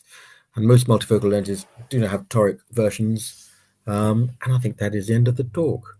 Thank you very much. Any questions? Thank you, Mr. Ionides. That was really helpful. If there's any questions, please ask on the chat. Otherwise, I may start asking my own. It's gone very quiet. I now find out that I haven't been talking at all to anybody, and I've been on mute all this time, and my screen wasn't sharing, and everybody's gone home because I think my people have IT just been skills have failed me. eagerly making notes, I'm sure. I can't hear you. Oh, I can you think hear me now? you're on mute, are you? No. Let me just see if I can. Can you hear me, Mr. Ionides, now? We've got a question coming through. I can't hear you at all. I'm just going to see what my that. Ahmed Rebel, I'll put your question through as soon as Mr. Ionides gets his audio working. Just bear with me. Microphone. I think it's your audio, Alex, because the microphone, we can hear you. We can hear you very clearly. But I'll just WhatsApp him. Thanks so much. Say, I can hear you now. Great. I can. Excellent. No, we could hear you throughout, by the way. So thank you for that talk. It was really insightful. We have one question coming through right now by Ahmed Rebel asking, any thoughts of using tension rings such as the Henderson ring to ensure stability or a standard CTR? I don't, but I do know a lot of people do. And whether we don't seem to get many rotations around. If I were getting more rotations, then I'd want to see what's going on and why the Alcon lens is doing that. And I'm sure Alcon would say, if you're going to use our toric lenses, you must use a CTR as well. I know that some other consultants use CTRs, capital tension rings, a lot more than others. And I'd be intrigued to find out what their findings like, but I don't know. I don't use them, no. That's a good point. One question I had as well, just about in terms of astigmatism. I was talked many years ago about kind of keeping the patients with the role astigmatism because it somewhat helps with their reading. Would you agree with that, or do you think it's kind of a non-point? No, I'd agree with that. I think whether it's with the rule or against the rule, it's as long as it's horizontal, vertical, they can be happy. But certainly with the rule, that's better. Younger patients have with the rule, older ones have against the rule. When you're doing the calculation and you come up with this, you see that you flipped the astigmatism onto a different axis, and instead of having their axis, if you flipped it the other way, it can be like 0.1. Don't be at all worried about that statement. By flipping the axis, you're not going to make them very unhappy with their vision because they've got such a tiny amount of astigmatism when it's been flipped that they're unaware of it, and you've reduced their astigmatism from 2 diopters down to half a diopter. So if that's flipped, it's really not going to bother them because half a diopter of astigmatism is not going to upset people too much. Any other questions in the chat? I had a question for either Mr. Ionides or Mr. Maurino. If you had a patient with keratoconus, most people, well, to be fair, I've heard varied things, but some people say no, never put a toric lens in. Some people say you can put a toric lens in because it will reduce kind of the overall astigmatism, so it might make a contact lens a bit more suitable for them. Is there a hard and fast rule? Because I've heard both sides. So if they're spectacle wearing keratoconics, then by putting in a toric lens, you're going to reduce their astigmatism, and that's a good thing. If they're hard contact lens wearing keratoconics, then if you put a toric lens in, when they put their hard contact lens on, you're going to reveal that 1, 2, 3, 4 diopters of astigmatism within the lens and give them astigmatism. Can they ever go down from a contact lens to then wearing glasses if you put the IOL in? Yeah, they could do. They could do that. And sometimes if they do have keratoconus and they've come for cataract surgery, often because it's Moorfields again, we can refer them onto the corneal service to have their cataract surgery. So then if the astigmatism isn't corrected or is undercorrected or something goes wrong, they know that they've got an additional problem with their keratoconus, and they'd be more aware of it. Whereas if we do it on the cataract service, then we get a poor outcome, and we refer them onto the cornea, then, well, cataract screwed up my eyes, so they had to go and see the corneal people. And that's not a good kind of message for them. So I'd rather they would see the corneal people and it's all taken in hand under one kind of clinic, if that makes any sense. Thank you, Mr. Ionides. Any other questions in the chat? If not, we will swiftly move on. We're running behind, I think, by 5-10 minutes. I'll take that as a no. Last but no means least, next we have Mr. Maurino, who's a cornea consultant and cataract leads at Moorfields Eye Hospital. I remember when I started ST3, I thought I knew a tiny bit of how to operate, and I saw Mr. Maurino and I realized how much more I have to develop in terms of my surgical skills. He'll be honouring us today by talking to us about intraocular lens exchanges. He has a wealth of knowledge and experience, so should be a really good talk. Over to you, Mr. Maurino. Thank you. You're too nice. Can you all hear me, I suppose, and you can see my screen, correct? Yep, perfect. So IOL exchange is likely not a common procedure, but it's a complex procedure compared with cataract surgery. So it's something that when you're a trainee, you see consultant like me, Alex, and others doing, but you don't do many of those. And that's why, because you need to refine your skills and your thinking before you can start doing it safely. When you look at what are the contemporary cases of IOL exchange, if I look at my own practice and even papers, the commonest reason is an opaque implant. And we all know that a company has been plagued by a manufacturing problem, oculentis, and was the commonest lens used as a premium lens between, let's say, 2010 to 2013. Lots of patients that are implanted, and we all know that these lenses now can become opaque. So in my practice, this is the commonest cause of IOL exchange. A second cause, which is becoming rare, and I think this was touched by the beautiful talk from Mukhtar, is multifocal implant. But usually, a poor tolerance of multifocal implants equals poor preoperative explanation. So one way to avoid that is, like Mukhtar said, always explain to your patient, listen to the patient, and explain the risks, especially dysphotopsia that you can get with multifocal implants. Sometimes you can also explant the lens because it's damaged, so you have implanted it and you realize that, or after the surgery you realize that something is wrong and you need to change the lens.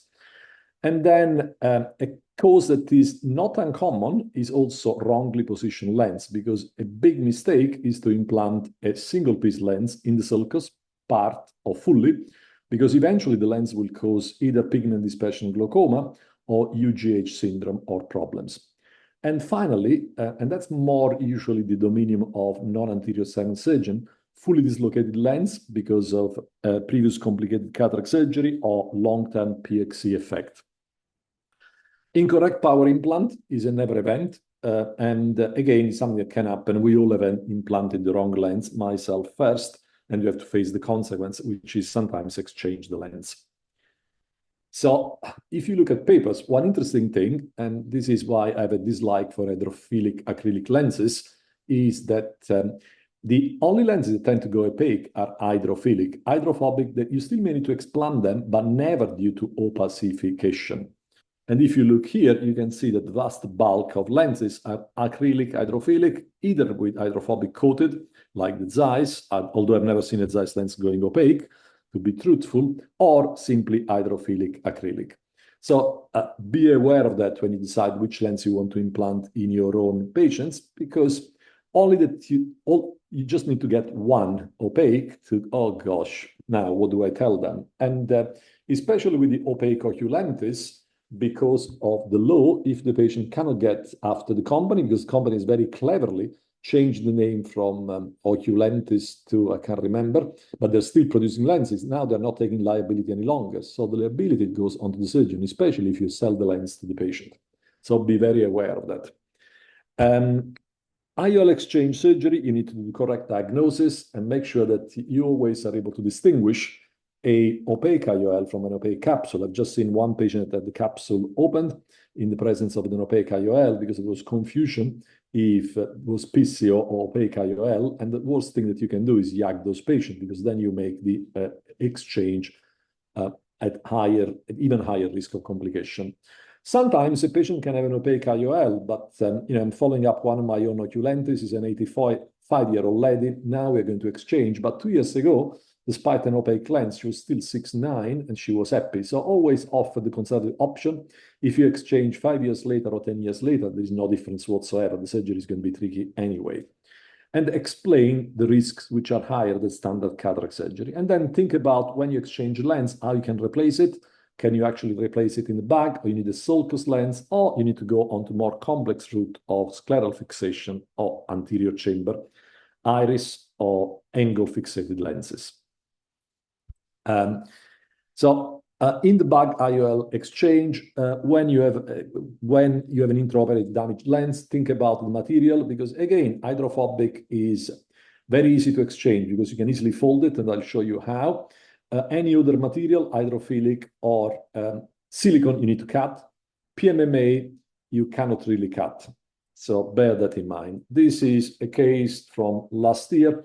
I was supervising one of the trainee. There was a small PC tear, which we are converting to a posterior capsular rhexis.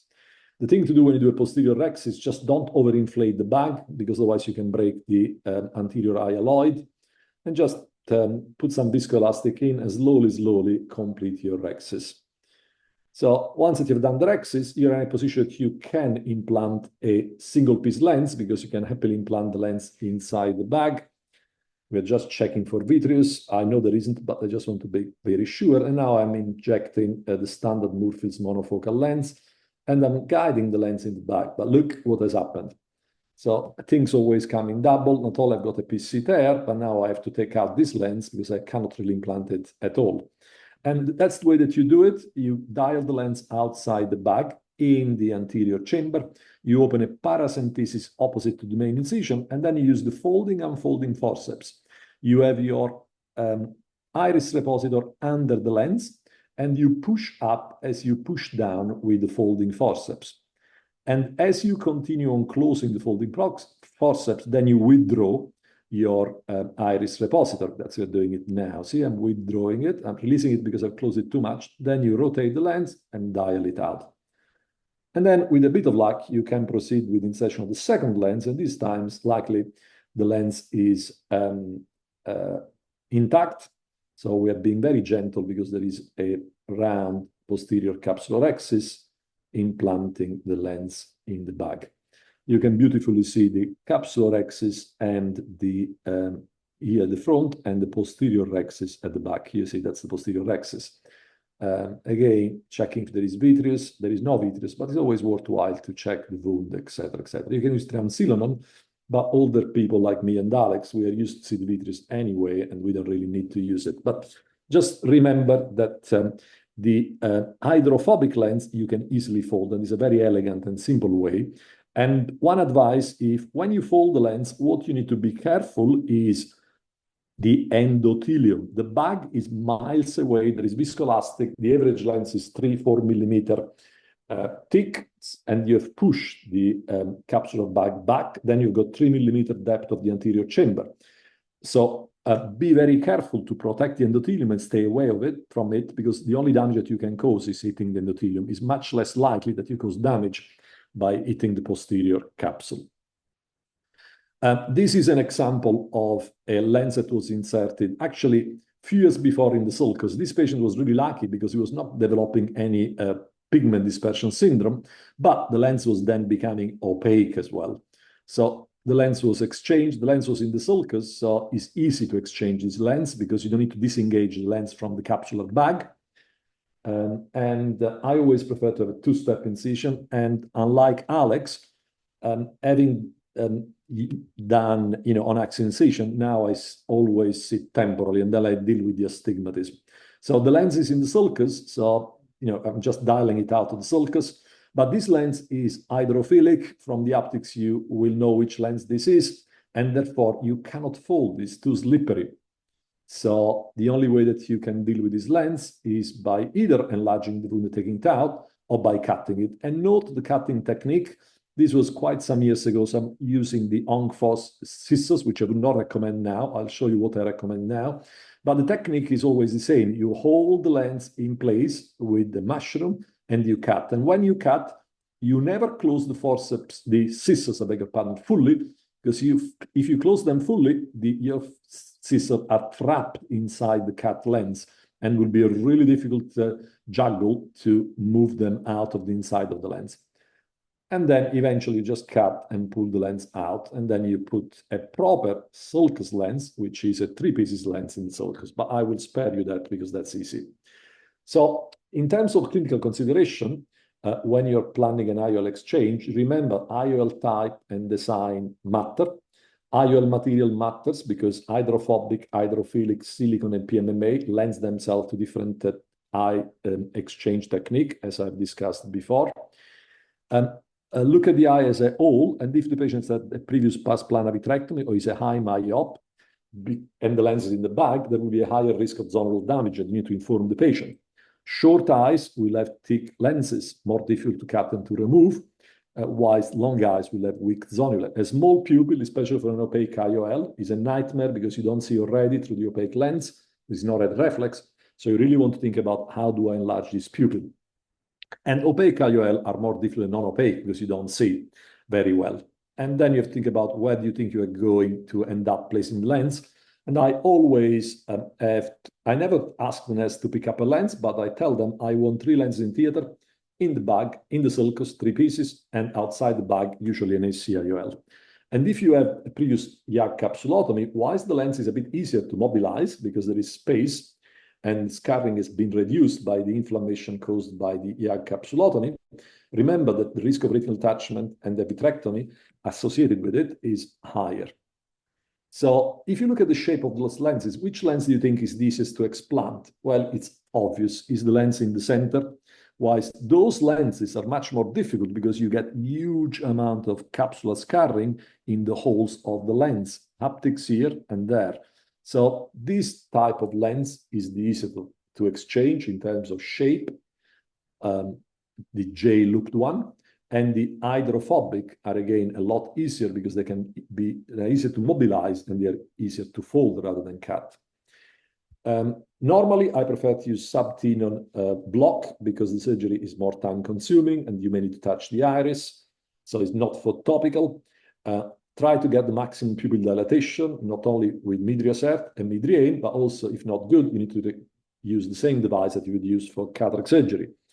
Elon GV is useful, especially to create space, and then you need some special equipment on standby. They're all mentioned here.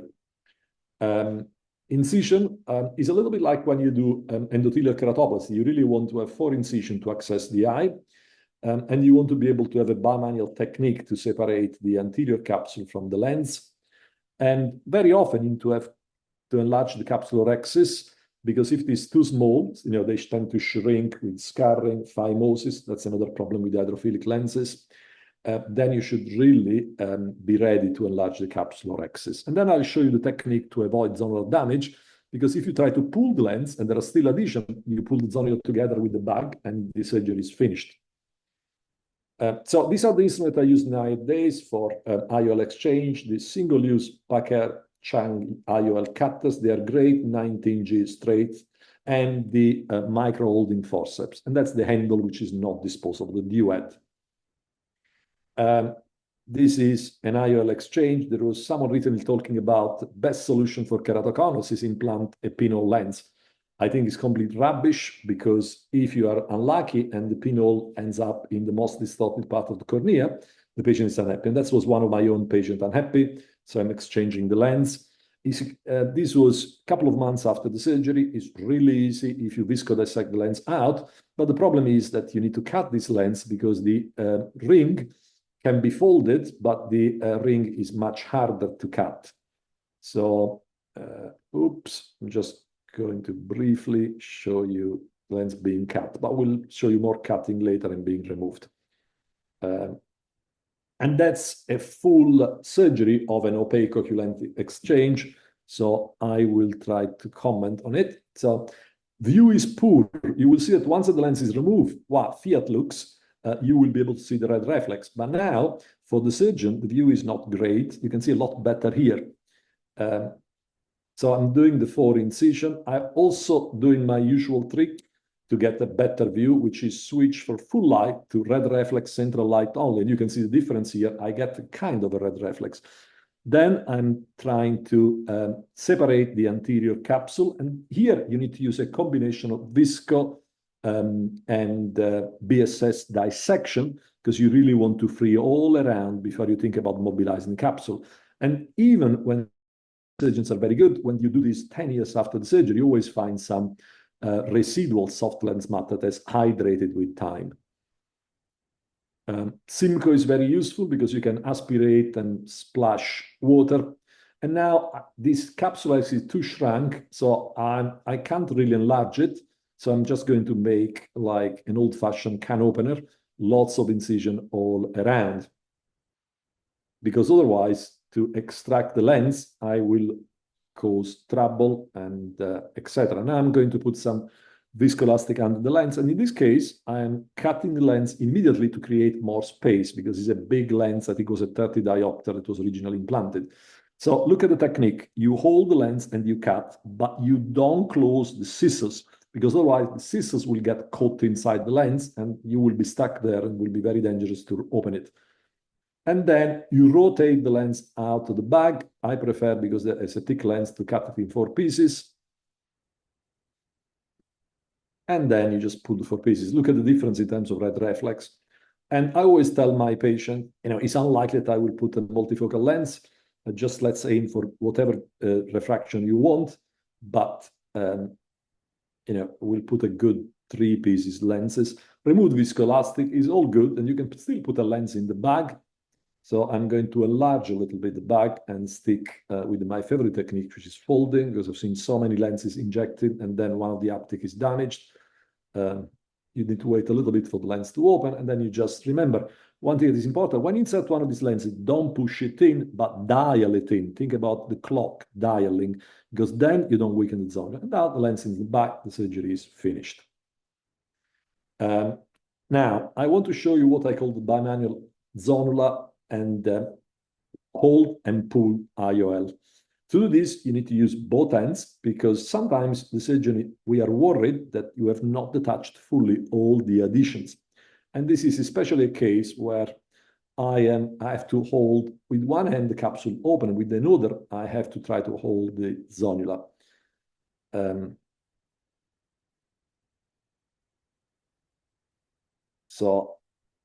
And sometimes the capsule is really close, and the only instrument that will allow you to go in the capsule is actually the Sinskey hook.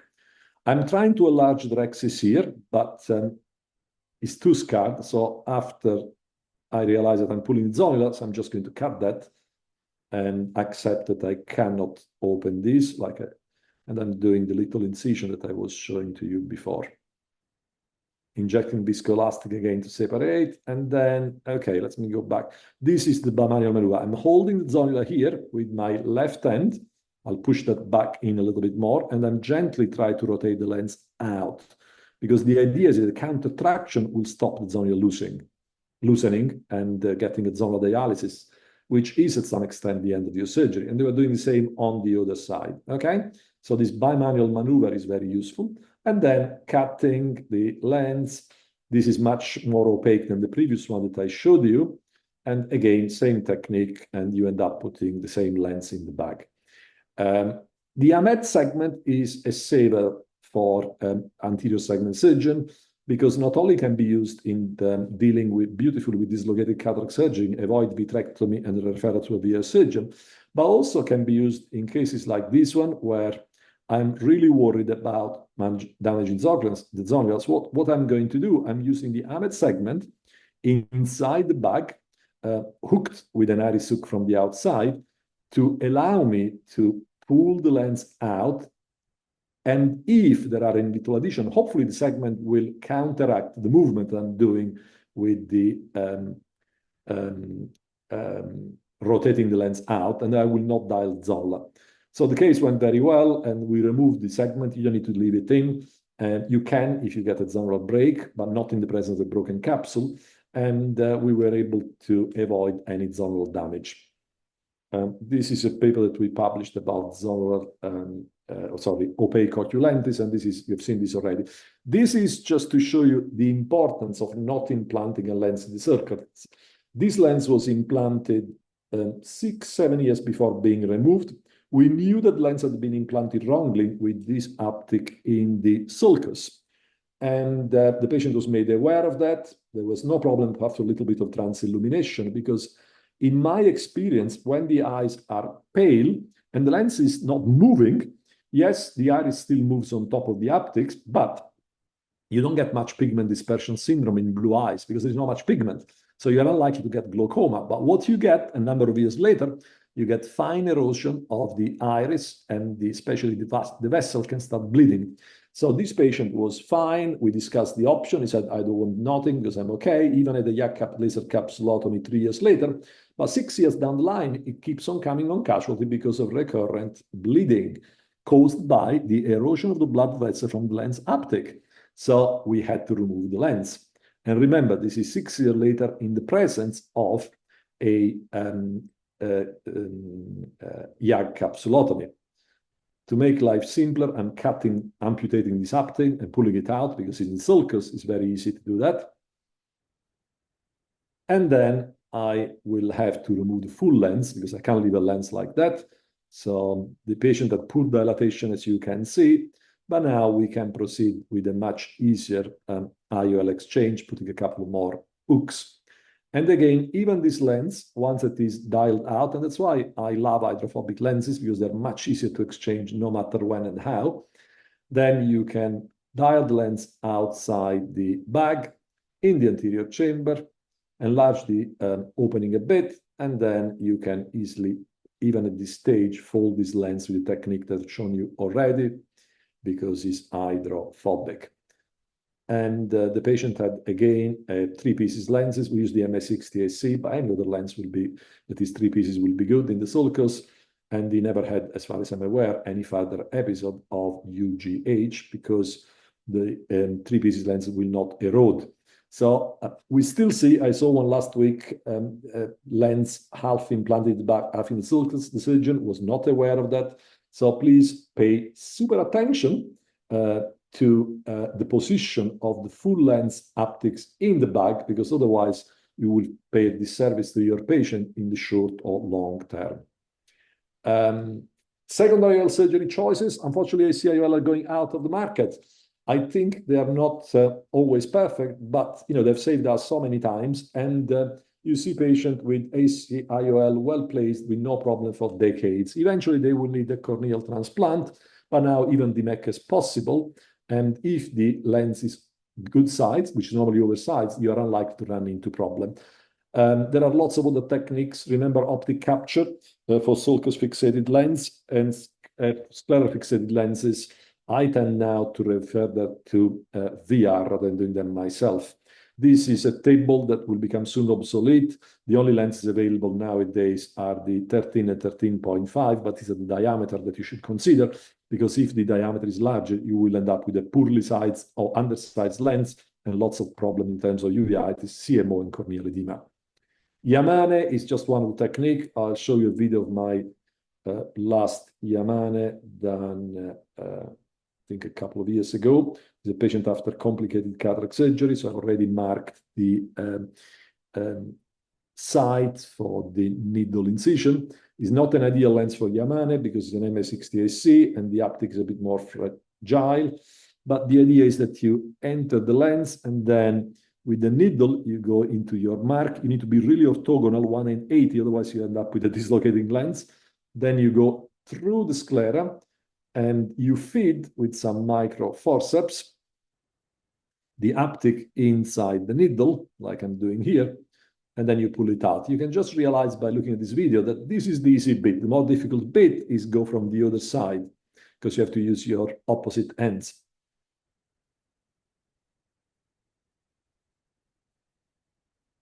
So I think this was actually at university abroad rather than here.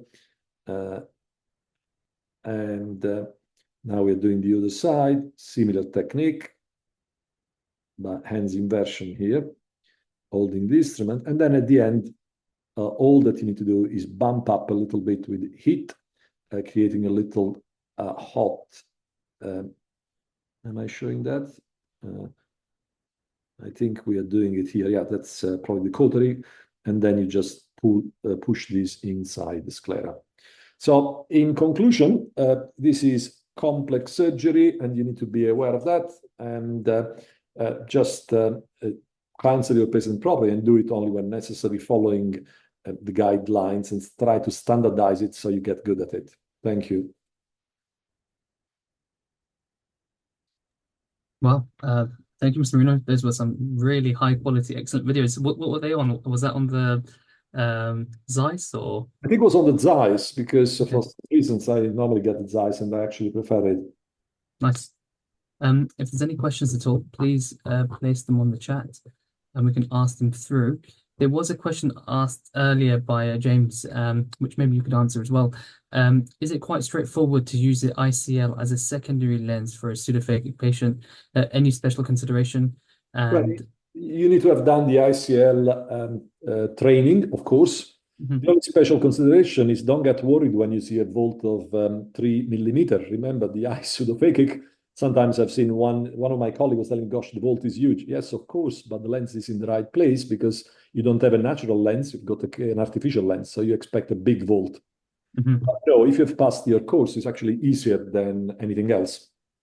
Right. He was also asking, does it work if the IOL is in the sulcus? Which I think that's quite interesting.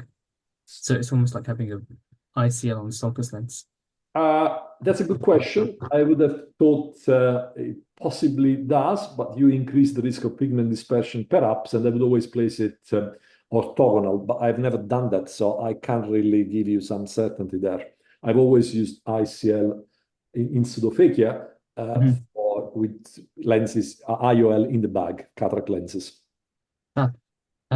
Someone asked as well, do you have any cases of UGH syndrome after ICL implantation? That's quite Likely interesting. not, but because the material is completely different, is more gentle. No, I don't have any case of pigment dispersion. I get always a bit worried when I see some pigment on the ICL, which is not uncommon. And then what I do, I follow up the patient and look at the gonioscopy to make sure that it was something that perhaps happened intraoperatively and is not going to cause any long-term problem. Sorry, I think a few more questions coming in, some really interesting ones. What's your technique for removing a three-piece IOL? I think you kind of went through that, didn't you? I think it's exactly the same. One advantage you have with three-piece lens that if the optics are really stuck, or if you're worried, you can just chop them off and leave them where they are. So they're unlikely to move. So that's an advantage. You can do that also, to be honest, with stub-borne attachment in case of any other lens. The only risk is that sometimes, as we all know, the eye gets inflamed, and the inflammation can play funny games in the bag, and then you can find that these optics are actually moving, and you need to remove them later. But it is safer to leave them and just remove the optical part and putting a lens orthogonally to it, rather than breaking the zonule, and that's end of the game. Another one as well. For the single-piece IOL with one haptic in the sulcus, is it possible to free the lens a bit so it rotates, expand the bag, and then place the same IOL in the bag rather than expanding it? It's 8:30. I have not had my red wine yet because I'm still at the hospital, so go slowly. Say it again, sorry. Sorry about that. For a single-piece lens, which is one haptic in the sulcus and one is in the bag, is it possible to free the lens a bit so it rotates, i.e. remove it from the sulcus, expand the bag, and then place the same lens into the bag? Everything is possible, but the case that I showed was 6 years later after a YAG capsulotomy. So that's much that kind of answers it. We discussed that at the time with the patient, and he felt, I'm happy. And, I've learned, because before I just thought it's not going to happen. And we were doing a trial of multifocal lenses on the NHS, and I implanted my all clinical clerk. This was in 2011 with the equivalent of a Panoptix at the time. And I did have a pixie tear on the second eye, but I was so happy that I implanted the lens anyway, and she had 6/4 and 5 vision. I captured the lens with only the optic. That's the way that you should optic capture this lens in the sulcus. The optics were in the bag. But 7 years later, she comes to casualty. She's a pensioner now, has left my clinic with 40 of pressure, and she had very dark black irises. Interesting. Aaron's asking, is it possible, if a three-piece lens is not rotating in the bag, that you can loosen the optic, cut the haptics free, allowing the optic to remove and leave the haptics in the bag and replace the new IOL in the sulcus? I think you answered that, which was... Absolutely, yes. Yeah. Is the three-piece IOL, I'm guessing it means, foldable when in the eye, if IOL exchange is required, or is it best to cut them with scissors? Say again, which hydrophobic or? No, it's a normal three-piece IOL. which is foldable. Is it foldable in the eye when the IOL exchange It is is required? foldable. If it is hydrophobic, absolutely. It depends on the material. The MA60 AC is quite easy to fold because it's hydrophobic. Remember, it's a temperature issue. The temperature is 36 degree, 37 in the eye.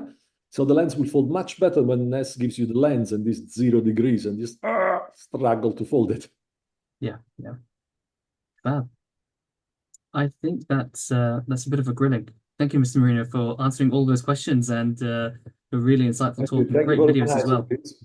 Next time, I'd rather speak a bit earlier so I can go home. Oh, 100%. Thank you all for 100%. being here. Thank you. Thank you, Bye. Mr. Marino. I think Omar was just going to mention some closing statements, and thank you all once again for all of your talks and for those attending as well for your attention. Thank you. Thank you, everyone. I just put a quick feedback form in the chat. It's just basically for some of the speakers, if we could fill that in. For anyone who wants a certificate, just email me. My email address is in the chat, and I'll put it back in again. But thank you very much. We hope you enjoyed that. Please do check out our website at i.academy, and stay tuned for future events. And that's all. Thank you, everyone. Have a good night.